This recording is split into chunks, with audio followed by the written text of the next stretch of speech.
Gen Z ini kan saat sering disebut sebagai generasi yang kekurangan akhlak, kekurangan adab.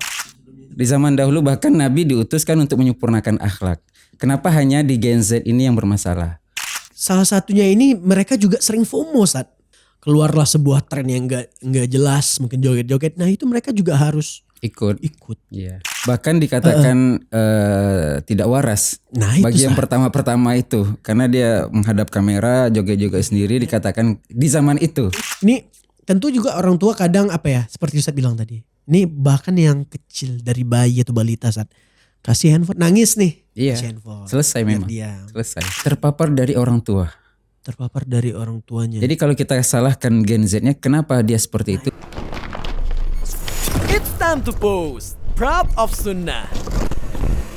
Assalamualaikum Ustadz Ali. Waalaikumsalam warahmatullahi wabarakatuh. Ini nih Ustadz Dr. Ali Mustafa MH Hafizullah Ta'ala. Betul Ustadz ya? Alhamdulillah betul. Masya Allah. Nah ini beliau ini Ustadz Ali ini salah satu asatis kita, salah satu guru kita, praktisi hukum keluarga. Masya Allah.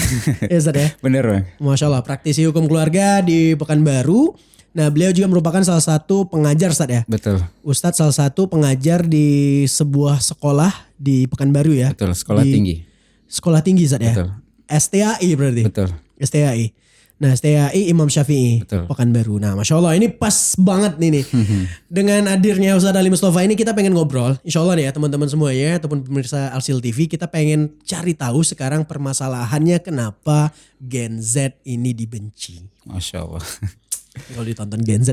Ini Gen Z sekarang ini makin lama dikenal sebagai generasi yang tanda kutip itu jelek Gen Z ini konotasinya pasti buruk lah. Gen Z ini sering dibilang tidak beradab. Betul. Tidak berakhlak. Terus sukanya FOMO. Nah ini banyak sekali nih sebutan-sebutan negatif ataupun istilah-istilah yang disematkan pada Gen Z. Nah sedangkan kita sekarang sebagai umat Islam kan Ustaz, apalagi mungkin yang sudah mengenal sunnah gitu Ustaz. Ini kan harusnya Gen Z ini kan penerus Ustaz ya. Betul. Generasi penerus di dalam agama Islam gitu. Nah seharusnya kan dengan kita mengetahui ilmu agama ini, generasi ini kan sebagai estafet nantinya. Masa kita sebagai umat Islam rela juga saat generasi kita disebut generasi yang tidak bagus mungkin. Nah pas kali nih Ustadz Ali Mustafa hadir nih sekarang nih kan. Nah ini Ustadz memang cocok nih Ustadz. Masya Allah. Gen Z juga nih. Bukan. Bukan Ustadz. Maksudnya kan sekarang Ustadz Ali sering berinteraksi Ustadz ya. Dengan ibaratnya generasi yang disebut dengan Gen Z ini Ustadz. Ya Masya Allah. Berarti di STAI. Betul. STAI Imam Syafi'i ini mengajarkan mahasiswa nih Ustadz. Betul. Itu berapa banyak mahasiswa Ustadz? Mahasiswa-mahasiswi. Oh mahasiswi juga Ustadz ya? ya? Juga ada. Dan kita lebih banyak ngajar mahasiswi. Oh lebih banyak pengajaran di mahasiswi. Akhwat Ustadz ya? Betul. Nah mungkin kan kalau kita lihat sekarang nih, mungkin di screen nih dari ini Wikipedia Ustadz. Iya. Gen Z atau nih generasi Z atau yang disingkat menjadi Gen Z yang dalam bahasa sehari-hari dikenal sebagai Zoomer. Nah ini maksudnya kan adalah kelompok demografis yang menggantikan generasi millennials. Which is generasi millennials kan kita nih Ustadz ya. Kita berarti udah selesai ya. Iya. Ini nyebut kita nih Masya Allah izin Ustadz. Masya Allah siap. Ustadz masih millennials juga Masya Allah. Nah millennials kan sebelum millennials ini kan akhir dari 1800-an akhir sampai dengan 1995 atau 96 Ustadz.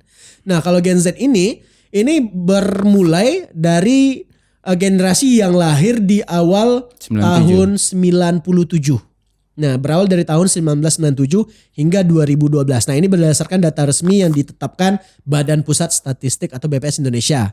Ya. Nah berarti ini dari tahun 96 sampai ini tahun 97 sampai tahun 2012 disebut Gen Z kan? Betul. Berarti kalau sekarang anak-anak kuliahan itu disebut Gen Z juga Sad ya?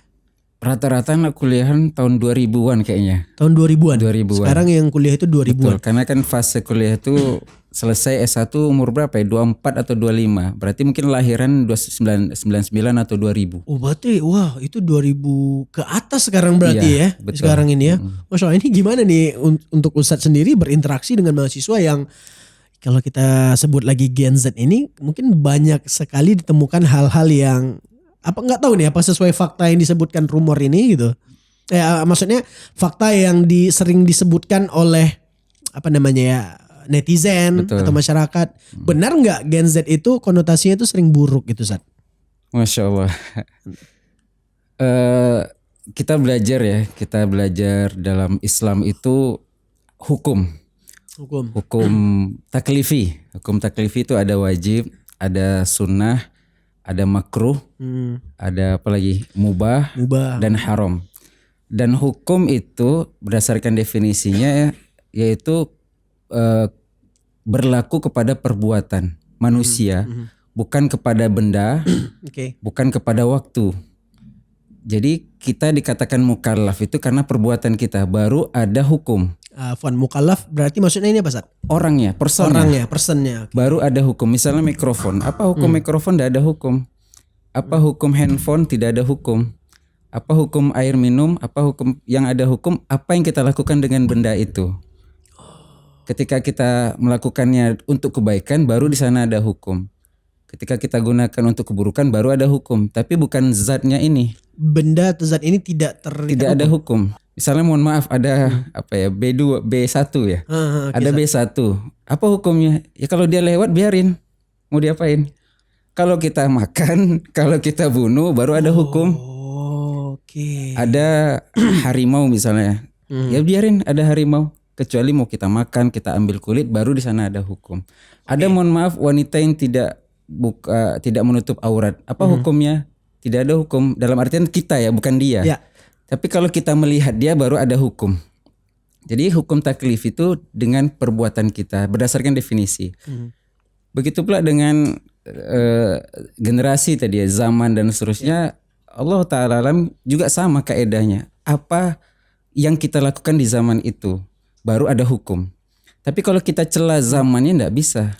Mencela generasinya. Mencela zamannya, generasinya enggak bisa kita generalkan seperti itu. Kenapa gitu Ustaz? Karena kembali kepada berdasarkan definisi hukum tadi. Apa yang mereka lakukan. Meskipun mereka ada di definisi itu tahun 97 dengan sampai 2012 tadi ya. Tidak bisa kita generalkan. Kembali kepada personalnya, apa yang mereka lakukan meskipun mereka masuk dalam definisi. Oke, ini masuk nih. Afwan Sat, izin Sat. Berarti nanti kita kan di sini pengen tahu juga nih kenapa masalahnya Gen Z ini sampai disebut begitu Sat ya. Kenapa kembali kepada apa masalahnya? Nah ini dia Sat. Ini kan ada banyak permasalahan nih Sat. Iya. Nanti kita jelaskan, nanti juga Ustadz akan jelaskan. Juga mungkin teman-teman tonton sampai akhir, karena di akhir juga kita akan cari tahu nih kenapa sebenarnya Gen Z ini disebut begitu. Terus juga kita mungkin nanti akan minta solusi Sat. Izin Sat ya, kita minta solusi dari Ustadz. Sebenarnya gimana cara treatment generasi ini? Gimana caranya Islam ini menjadi solusi buat mereka? Dan apa ini yang paling penting mungkin nih? Apa yang harus dilakukan orang tua? Nah, sebagai orang tua ini Sat, terhadap anak-anaknya yang Gen Z ini sekarang. Nah, ini kan penting juga Sat ya. Kenapa Sat ya? Mungkin kita bahas satu-satu Sat ya. Oke, kita bahas mungkin dari awal ini. Gen Z ini kan Sat sering disebut sebagai generasi yang kekurangan akhlak, kekurangan adab. Berarti ini ada permasalahan ketika mereka berinteraksi atau komunikasi sama orang-orang. Entah itu dengan millennials atau bahkan boomers gitu Sat ya. Nah mungkin salah satunya ini mereka juga sering FOMO Sat. Nah ini masalah FOMO ini kan fear of missing out ya. Fear of missing out ini kan adalah rasa takut merasa tertinggal karena tidak mengikuti aktivitas tertentu. Jadi perasaan cemas dan takut timbul dalam diri seseorang akibat ketinggalan sesuatu yang baru. Misalkan gini Sat, berita, tren, dan lain-lain. Nah ini yang sering dilakukan Gen Z ini kayak misalkan ada tren nih Sat. Misalkan contoh let's say mereka menggunakan sebuah sosmed ataupun media sosial di TikTok. Keluarlah sebuah tren yang nggak jelas, mungkin joget-joget. Nah itu mereka juga harus ikut. Gitu Sat. Terus rasa kayak ketinggalan kalau tidak ikut. Bangun tidur, pegang HP, ya kan. Apa ini informasi terbaru nih, apa nih konten-konten yang lagi hangat, bahkan mungkin apa gosip hari ini. Betul. Ya kan Sat, mungkin terus gimana kehidupan si fulan, misal kalau kita ngomong artis A, B, C, mereka harus tahu. Dan mereka tuh juga sampai kayak mereka harus punya sesuatu, entah itu barang atau fasilitas yang kadang mereka tidak mampu beli atau bahkan mereka tidak butuh Sat. Iya, tapi karena fashionnya seperti itu dia juga harus. Karena trennya itu mereka harus punya nih. Iya gitu. betul. Nah, itu gimana Sat ya caranya Sat? Kembali kepada Gen Z tadi ya, kita jelaskan kembali ketika ada orang mengatakan tidak baik, kita sebutkan dulu apa penyebabnya. Karena kalau salah diagnosa, kita juga salah mencari obatnya. Masya Allah. Ketika kita menyalahkan zaman, ada pepatah Arab mengatakan naibu zamanana wal aibu fina. Kita mencela zaman padahal yang salah itu kita. Walaisa fi zamanina aibun siwana. Zaman itu tidak salah, yang salah itu kitanya yang hidup di zaman itu. Kalaulah zaman ini bisa berbicara, pasti dia akan menghujat kita. Kok enak aja nyalah-nyalahin kita ini. Oh gitu. Iya. Bener juga nih. Jadi Salah perspektif perilaku, maka kita katakan tadi apa yang mereka lakukan di Gen Z ini, apa yang mereka lakukan tadi dikatakan secara spesifik itu masalah akhlak ya. Ya. Sekarang kita coba cari masalah. Apakah permasalahan akhlak ini tidak ada di zaman dahulu? Di Ada. generasi sebelum-sebelumnya juga. Di zaman dahulu bahkan Nabi diutuskan untuk menyempurnakan akhlak. Kenapa hanya di Gen Z ini yang bermasalah? Oh ternyata mungkin yang kita dapatkan tadi karena faktor media sosial ya. Mungkin Zat. Media sosial, TikTok, karena FOMO dan seterusnya. Maka mungkin kita fokus ke sana saja. Fokus kepada media sosial. Oke. Kenapa anak itu terlalu sindrom, terlalu bergantung kepada media sosial. Media sosial ataupun jet-jet gitu Zat. Dan tidak kita pungkiri itu dampaknya besar. Dampaknya besar karena di dalam media sosial itu seperti chattingan, tulisan. Tulisan itu kan tidak ada rasa, Bang. Saya mau pergi itu kan tidak ada rasa, tidak ada intonasi, Nggak ada intonasi. artikulasinya tidak ada, datar saja, tidak ada perasaan di sana. Sehingga kita di Gen Z ini karena kita hidup di zaman Gen Z ini, teknologi kita sudah canggih, teknologi digital 5.0 ini. Ya, Jadi kita lebih sering komunikasi dengan media sosial, dengan WA, dengan DM dan seterusnya. Sehingga rasa itu sudah berkurang atau memang hilang. Memang tidak ada emosional, bahkan cenderung mungkin emosinya nggak cocok saya, nggak pas ya. Karena pesan itu tidak nyampe. Oh iya. Jadi sehingga begini, seperti orang tua, kalau dia komunikasi verbal langsung, nak sudah makan kan beda rasanya. Nak sudah makan, Betul. ada rasa kasih sayang. Tapi kalau dengan chattingan, kan gimana cara bacanya tuh? Nak sudah makan, maka anak menjawab sudah. Sehingga ketika komunikasi langsung, dia menjawab dengan komunikasi chattingan. Nak sudah makan sambil main handphone kan? Sudah. Karena itu bahasa chattingan tadi. Beda komunikasi ini tadi. Oke. Kita dibiasakan komunikasi secara digital. Secara melalui teknologi itu betul. bukan secara langsung. Iya, jadi ketika kita jumpa langsung, dia juga pakai bahasa itu. Oh sepengaruh itu Sat. Betul. Tapi gini Sat, Afwan Sat ya. Mohon maaf. Tapi kan kita yang sebagai millennials juga, oke, millennials ini lebih dikatakan generasi yang mengalami masa peralihan Sat. Betul. Millennials kan peralihan dari analog ke digital. Beda nih kalau Gen Z kan emang lahirnya di tahun-tahun yang udah digitalisasi itu udah marak Sat. Betul. Let's say mereka lahir 97. Ketika mereka umurnya udah akhir balik 10 tahun kemudian, berarti kan itu udah 2007 Sat. Sudah pegang handphone. Sudah pegang handphone. Betul. 2007 itu. Atau ketika mereka usia remaja 2000 naik beberapa tahun 2015, wah itu digital udah masif. Iya. Nah mereka kan memang nikmatin itu. Oke, tapi kita millennials juga Sat. Millennials kan ketika di tahun-tahun ya mungkin di zamannya beberapa teman-teman di sini SMP mungkin di tahun 2005 atau 2007 itu udah mengenal digital. Tapi kita kayak nggak gitu-gitu amat Stat gitu. Maksudnya komunikasi kita ketika komunikasi secara langsung baik itu keluarga, teman-teman masih wajar Stat gitu. Karena kita masih ada itu komunikasi aktif tuh kita masih ada. Sisa-sisa atau pendidikan orang tua kita masih ada. Sementara orang tua sekarang yang orang tua dari Gen Z itu juga kena pengaruhnya. Berarti orang tua Gen Z ini millennials nih harusnya. Milenial yang juga terpengaruh. Akhirnya ketika mereka ngumpul family time itu mereka sibuk megang handphone semua. Oh, jadi masalah ini sekarang sebenarnya millennials ya, bukan Gen Z ya. Sama semuanya. Orang tuanya nih, atau jangan-jangan ini. Tidak zamannya tadi kita katakan bukan zamannya tapi karena pola. Bagaimana orang tua mendidik anak ya jadi anaknya seperti itu. Orang tua. Jadi kita katakan digital ini sangat membantu dalam komunikasi kita yang jauh jadi dekat, yang tidak terbatas ruang lah. Kalau ini kan tapi yang dekat jadi jauh enggak? Tidak terbatas ruang. Kalau ruang kan ini berapa nih besar kita nih. Tapi kalau dengan ada digital itu sudah tidak terbatas ruang dan waktu. Lebih akses mungkin lebih dekat, Cuman lebih mudah. dalam pendidikan Allah Ta'ala alam itu cara terbaik itu memang komunikasi langsung, verbal langsung. Seperti kisahnya ya, orang tua yang berhasil mendidik anak, sering kita dengar kisahnya Luqman ya. Oh, Masya Allah, Luqman. Ustaz. Wa idh qala Luqman libnihi. Ingatlah ketika Luqman qala ini kan artinya perkataan, bukan surat, bukan titip salam, bukan chatting, tapi memang qala, ucapan. Karena dari qala itu ada perasaan yang memang perasaan hati kita yang memang kita sampaikan ke orang itu. Tapi kalau tulisan itu hampa. Walaupun tulisannya WKWK atau hahaha, gimana cara bacanya itu? Iya, tidak ada emosi di situ ya.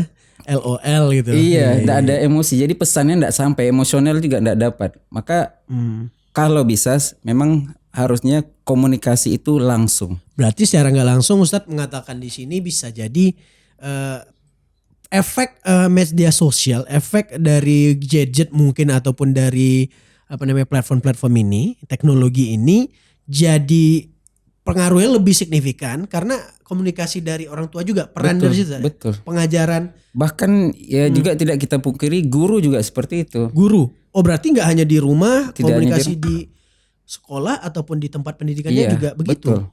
Karena memang tidak bijakan kita menggunakan media sosial, menggunakan gadget ini.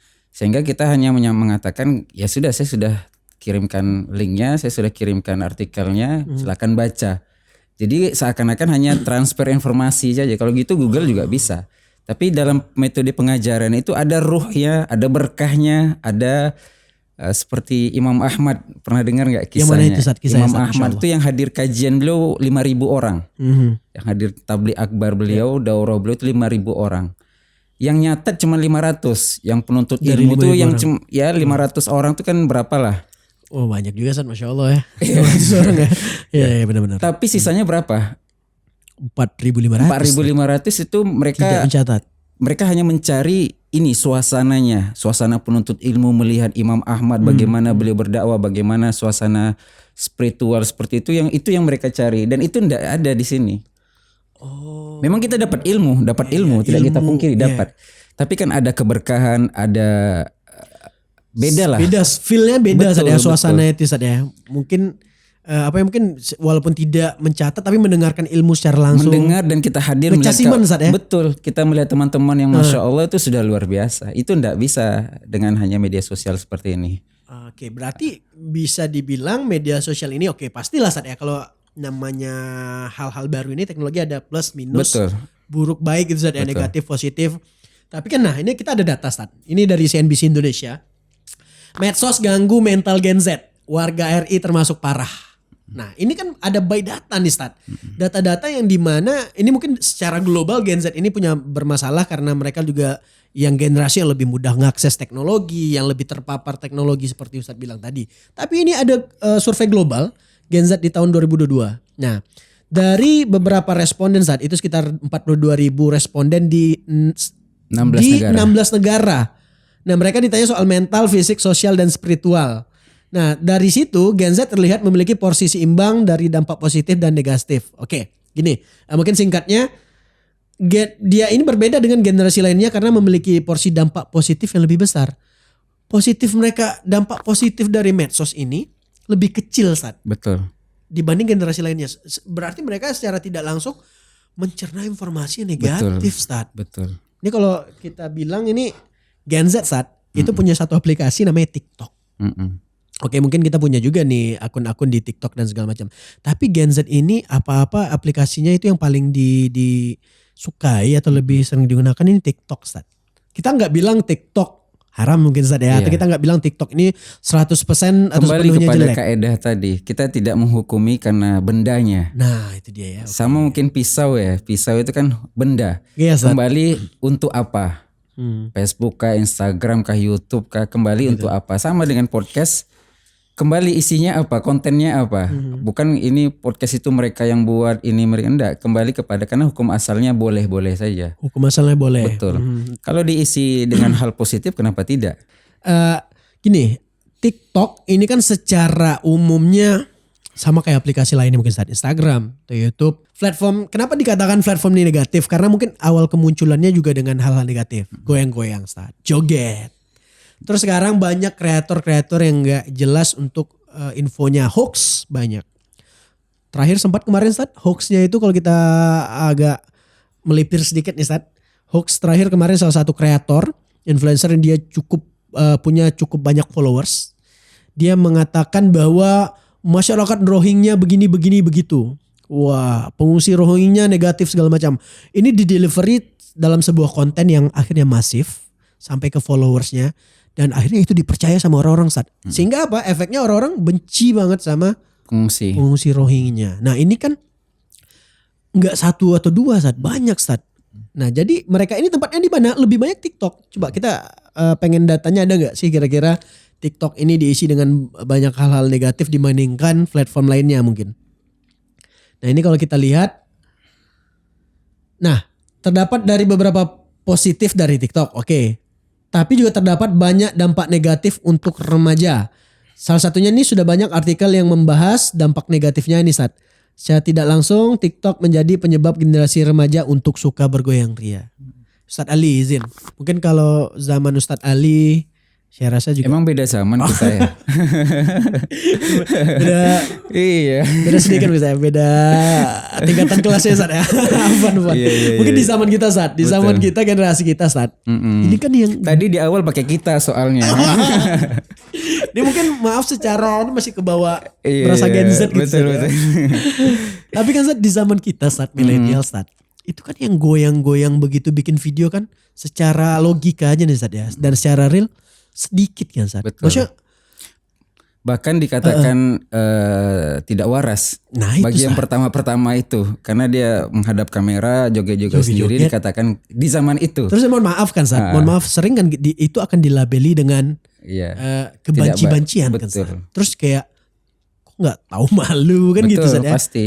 Atau Ustadz bilang tadi tidak waras. Iya. Itu di zaman kita Sat. Betul. Dan itu kan jadinya Sat, maksudnya wah sekarang ditemui di TikTok. Oke di Instagram ada, YouTube ada, platform lainnya. Tapi sekarang di TikTok rata-rata segitu semua Sat. Bergoyang yang begini-begini begitu. Itu gak malu. Dan itu dilakukan oleh remaja tadi mana datanya? Dan banyak dilakukan oleh para remaja. Iya, SMP, SMA lah ya. Dan diikuti jadi tren Sat kayak gini. Mungkin Sat. Mereka melihat sebuah tren tadi di TikTok. Joget-joget begitu dan segala macam. Ini mereka harus bikin nih. Betul, dipelajari Sat. Iya. Biar dapat ini FYP-nya juga. FYP. Nah, ini kan kan cuan juga ujungnya enggak? Nah, aduh.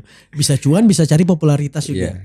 Ya, tapi balik lagi Sat, seperti yang kita obrolin tadi, Sat, kira-kira ini apa ini masalahnya? Apa dengan TikTok ini, dengan FOMO tadi? Masalah utamanya? Jangan gitu Sat. Allah Ta'ala alam, itu kita berbicara akibat yang memang luar biasa tidak kita pungkiri Bang ya. Tapi mencoba kita mendiagnosa lagi masalahnya apa, sumbernya apa. Dan Allah Ta'ala alam sama dengan yang tadi, sumbernya mungkin keluarga dan orang tua tentunya. Karena orang tua, banyak dari kita orang tua ketika memberi motor. Dan memang sebuah keniscayaan orang anak tuh pasti akan pakai motor. Oke, Sat. Mungkin di usia SMP sudah pakai motor. Tidak bisa kita katakan tidak boleh pakai motor, mau sampai kapan. Oke. Dan ketika kita berikan kunci motor, apa yang dilakukan orang tua pertama kali? Dibelikan motor nih, dibelikan motor, kasih kunci. Apa yang dilakukan orang tua? Ya nggak ada. Diajarin menggunakan motor. Diajarin rambu-rambu lalu lintas. Diajarin waktunya pakai helm dan seterusnya. Oh iya. Dan diajarin dia pakai motor kecepatan maksimal sekian. Adapun handphone, siapa dari orang tua yang ini handphone ajarin cara pakai handphone, ada nggak? Oh itu kayaknya hampir nggak ada. Nggak ada. Ya. Mungkin ada tapi sekian persen. Gitu. Kedua, orang tua ketika lebaran ya, kita ajak anak kita ajarin ini pamanmu, panggilnya paman, om, nasabnya begini, sopan, salam begini. Ketika di media sosial ada nggak orang tua mengajarkan anak komunikasi dengan yang lebih tua, bagaimana menyapa orang, bagaimana kita mungkin ngumpul seperti ini nggak berani anak-anak ngomong. tidak berani. Tapi ketika di grup misalnya ada orang tua, ada ustadz, semua komentar. Ya. Artinya kembali kepada pendidikan. Ada nggak orang tua mendidik? Alhamdulillah orang tua kita sekarang sudah bangun rumah, sudah buat pagar, sudah kunci rumah. Luar biasa sudah protek orang tua untuk menjaga anaknya. Di rumah, oke. Tapi dia lupa protek dari segi handphonenya. Dia sudah tutup pintu, tutup kunci pagar, gembok dan seterusnya.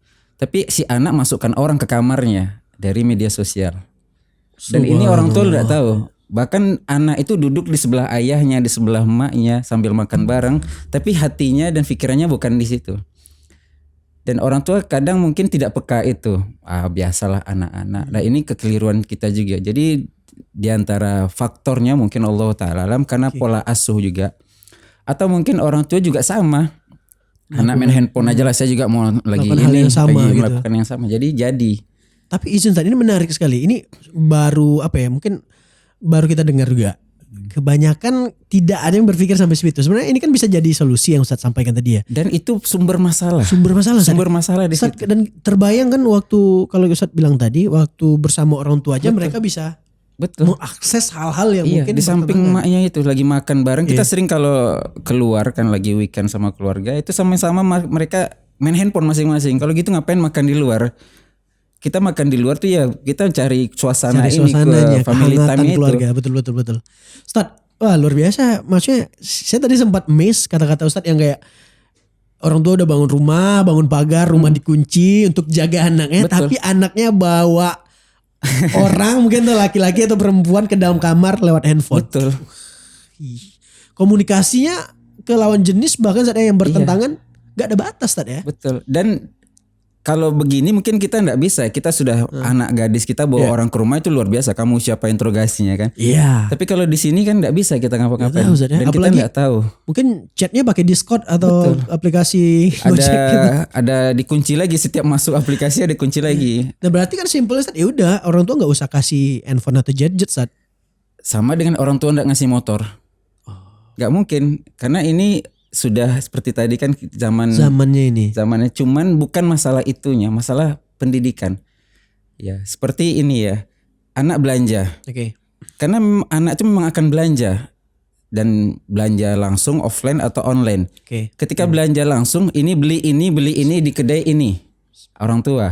Tapi ketika belanja online siapa dari kita yang mengarahkan anak?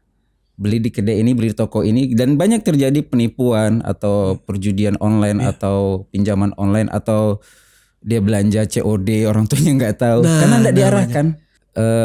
Apa tujuan kita bermain media sosial itu penting karena seperti tadi hukumnya mubah tergantung pada niat. Apakah kita seperti orang tua lah, anak-anak kita keluyuran pasti tanya nggak? Kemana? Ngapain? Sama siapa? Gunanya apa? Bermanfaatkah di akhirat dia atau dunia dia? Kalau bermanfaat dunia masih mending. Kalau bermanfaat akhirat tentu lebih utama. Sama anak-anak scroll ngapain? Lihat apa? Oh iya lagi nggak pernah ditanya Sat. Kalau dia mungkin lihat tutorial apa nih bermanfaat dong. Tutorial edit video atau masak atau tentang pertukangan ngelas public speaking belajar. Betul, itu bermanfaat dunia silakan pakai. Apalagi lihat hasil TV silakan, mungkin itu tentu lebih utama kan. Tapi kalau hanya scroll tidak jelas itu juga penting peran orang tua. Dan mungkin mayoritas tidak pernah ditanya mungkin Sat ya. Betul. Yang penting anak diem. Yang penting anak diem enggak ganggu. Nah itu Sat, anak aja gak pernah nanya Sat. Ini jujur ya Sat, anak buka-bukain mungkin di netizen ini. Gak pernah nanya Sat. Sama anak-anak apa yang udah dibuka di medsos. Karena anak-anak masih 2 tahun Sat. Mungkin medsos juga gitu. Tapi gini Sat, ini kan ya kita bukan aneh. Ini ada kasus nih Sat, ya kita lihat lagi Sat. 3 kasus remaja bermain media sosial berujung pencabulan. Nah kemarin baru lagi update terakhir ada di sebuah TK swasta di Pekanbaru terjadi pencabulan. Mungkin Ustadz udah dengar beritanya kemarin viral. Berawal dari sang anak yang melihat video tidak senonoh atau video porno di HP ayahnya. Nauzubillah. Si anak ini melakukan ke temannya Ustadz. Sama laki-laki. Laki-laki sama laki-laki ini nauzubillah ya. Aduh, semoga Allah jauhkan kita dari musibah yang sama. Amin. Tapi kan lagi-lagi. Nah itu kasus pemerkosaan, penjualan anak-anak atau remaja putri. Ini berawal dari sosial media dan ini memang tidak ada peran orang tua terhadap pengawasan Betul. sosial media ini Sat ya. Ya, dan ada lagi juga grup LGBT anak-anak SD. Grup LGBT, wah ya kemarin tuh viral Sat. Iya. Di anak SD Sat. Jadi tugas kita hanya nafkah secara lahir. Sementara tugas orang tua bukan hanya sekedar itu. Tanggung jawab itu yang penting. Jadi jangan sampai orang tua nih menanggung biaya hidupnya, menanggung makan anaknya, dia juga nanggung dosa orang tua. Karena ayah bukan hanya sebagai mesin pencetak uang lah bahasa kasarnya ya. Betul, Sat. Yang paling penting itu pendidikan. Ya, dan kita lihat kisahnya Nabi Yakub. Nabi Yakub punya anak banyak dan diantaranya bukan sembarangan orang, yaitu Nabi Yusuf. Ya. Ya, di ranjang kematiannya dia panggil seluruh anaknya, diantaranya Nabi Yusuf. Dia mengatakan, ma ta'buduna min ba'di am kuntum syuhada id hadara Yaqub al-maut id qala li banihi ma ta'buduna min ba'di qalu na'budu ilahaka, dan seterusnya. Dia peduli dengan tauhid anaknya. Bahkan anaknya pun sudah jadi nabi gitu. Masya Allah. Dan itu bukan anak kecil ya, sudah dewasa. Tapi tanggung jawab orang tua seperti itu. Gak pernah dilepas tadi ya pengawasan dan lihat kita Nabi Ibrahim ketika setelah bangun Ka'bah dan seterusnya, dia berdoa kepada Allah, wa junubni wa bani an na'budal asnam. Ya Allah, jauhkan aku keturunanku dari menyembah berhala. Padahal anaknya siapa? Anaknya Ibrahim. Nabi Ismail, Nabi. Inti kembali kepada peran orang tua. Kalau kita kantor sama sekali tidak boleh main handphone, enggak bisa. Itu memang gak bisa Sat ya? Enggak bisa, karena memang dia butuh anaknya, nanti gimana anak saya main handphone. Gini Sat, bisa dikasih mungkin handphone yang tanpa aplikasi gitu, cuma bisa nelpon doang. Kita tidak SMS. pungkiri manfaat dari media sosial tadi. Balik lagi ke tadi yang disebutkan ya. Oke. Nah, peran ini tadi, ini mungkin ayah bunda ataupun abi uminya, bapak ibunya yang nonton ya. Ini tentu juga orang tua kadang seperti Ustaz bilang tadi. Ini bahkan yang kecil dari bayi atau balita Saat kasih handphone nangis nih. Iya. Kasih handphone. Selesai biar memang. Diam. Selesai. Ya kan biar ibunya bisa bikin konten TikTok. Allah. Itu ataupun mungkin ayahnya bisa kerja dan segala macam. Berarti ini terpaparnya kan dari balita Saat. Ya, kalau kita ngomongin lagi balik lagi. Terpapar dari orang tua. Terpapar dari orang tuanya. Jadi kalau kita salahkan Gen Z-nya, kenapa dia seperti itu diantaranya pola asuh. Ternyata kalau kita bisa tarik sedikit Ustaz, berarti Gen Z ini sudah tercemar ataupun terpengaruh dari teknologi. Betul. Dan memang bisa dibilang peran orang tuanya minim. Betul. Adapun yang milenial masih ada terngiang-ngiang kita pola orang tua kita, pola guru ngaji kita, itu luar biasa. Karena mungkin orang tua kita mungkin yang majority boomers itu belum pernah mengalami teknologi ataupun sosial media seperti ini mungkin Ustaz ya. Mayoritas Ustaz ya. Betul. Dan tata krama mungkin Ustaz. Betul. Jadi komunikasinya dapat. Pendidikannya dapat. Memang secara emosionalnya dapat. Secara emosional ya. Betul. Jadi memang kayu, rotan dan segala macam juga efektif Ustaz ya. Jadi. Mungkin kita tarik sedikit permasalahan kasus balita yang di TK tadi atau anak remaja yang kasus tadi ya. Nah itu maksudnya gini, itu kan Gen Z misalkan. Tadi nih ada anak SD punya grup LGBT di grup WhatsApp, Ustaz sebutkan tadi Ustaz ya. Itu kita udah masyhur beritanya juga. Nah ini kan anak SD berarti sekarang ya Gen Z ya. Iya jelas. Gen Z Ustaz ya. Jelas. Masih Gen Z ya 2012 mungkin lahirnya di 2010. Ya mungkin ya di 2010, 2009 masih Gen Z. Nah ini udah terpapar LGBT. Gimana nggak rusak gini gitu, misalnya gimana nggak negatif konotasi Gen Z gitu. Balik lagi Saat di zaman millennials kita kan nyebutnya mungkin ini kata-katanya agak sulit nih, kadang disensor, kadang di take down, bencong atau banci gitu. Oke lah kita sebut dia banci atau kebanci-bancian. Ini kan sedikit sekali Saat, minoritas. Bahkan Saat, mungkin kalau kita di zaman milenial maksudnya. Di zaman milenial Saat, zaman jarang itu banci gitu maksudnya. Jarang yang secara masif Saat. Maksudnya orang nggak ada bangga-bangganya kalau jadi banci kan Saat. Malu gitu. Dan karena kita nggak diekspos. Nah, itu dia. Karena sekarang kesalahan sedikit viral, jadi dicontoh. Dan mungkin gini Saat, sikap yang mengatakan human rights, maksudnya kita harus menghargai kalangan-kalangan tertentu, maksudnya LGBT dan segala macam, mereka juga punya hak asasi, mereka harus dihargai. Dulu kan kita nggak ketemu hargai maksudnya gitu, gimana? Mungkin hargai ya mereka eksis, mereka ada dan kita menghargai mereka, keberadaan mereka, mengakui mereka. Mungkin pemahaman mereka yang juga keliru ya. Maksudnya begini, LGBT orang apa namanya bencong atau banci kalau gitu. perempuan itu apa namanya? Ya LGBT itu apa? L itu Lesbian, gay, biseksual, transgender. Ya. Kita katakan itu penyakit. Oke. Ada orang sakit jantung. Ya, Ustaz. Apa sikap kita? Mengingatkan dia biar Tentu kita mengobati, obati, ya, mengobati. Sama juga LGBT itu penyakit. Ustaz ya. Kita tetap kita katakan dia manusia, dia orang, dia tetap mendapatkan hak dia, HAM dan seterusnya. Tapi kita ingat dia tuh sakit. Sikap kita yang baik berdasarkan HAM tentu kita obati teman kita yang sakit. Iya, Ustaz. Itu kita ingatkan bahwasanya dia itu laki. Kadang mungkin teman-teman yang seperti itu dia juga jarang ibadah, jarang sholat. Karena kalau dia sholat dia bingung juga mau di depan atau di belakang. Dia yang perempuan dia mau kena atau tapi kembali kepada dia tidak tahu identitas dirinya sendiri. Karena mungkin dia berada di lingkungan yang salah. Misalnya kembali ke rumah. Dia anak satu-satunya di antara kakak-kakak adik perempuan. Tentu mainnya boneka. Itu bisa jadi satu akibat. Berarti kan masalah-masalah yang timbul sekarang kan memang datangnya dari apa ya? Banyak faktor. Cuma kan kalau yang kita sebutkan tadi Ustadz juga udah jelaskan faktornya tadi pemaparan teknologi pasti. Negatif konten segala macam. Terus juga apa namanya pengawasan orang tua yang nggak ada kan gitu Ustadz ya.